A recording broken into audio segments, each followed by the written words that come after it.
Ada yang tanya bila waktu terbaik untuk kita mulakan simpanan emas.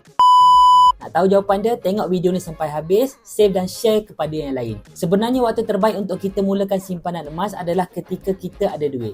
Tapi ramai yang beranggapan the best time untuk kita mula simpan emas adalah ketika harga emas rendah.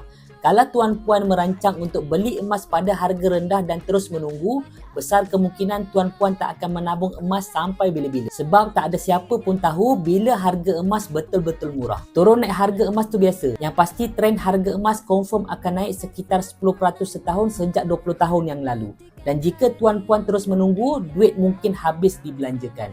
Atau tanpa sengaja tuan-puan telah membiarkan duit dimakan inflasi 3-4% setahun. Jadi tips terbaik dekat sini, ada je duit yang tak digunakan dalam masa terdekat, terus tukarkan ke dalam bentuk emas supaya kita ada simpanan untuk masa hadapan. Jika tuan-puan berminat untuk mulakan simpanan emas, boleh tekan link di bio saya untuk daftar akaun emas Public Gold. Saya akan bimbing sebaiknya.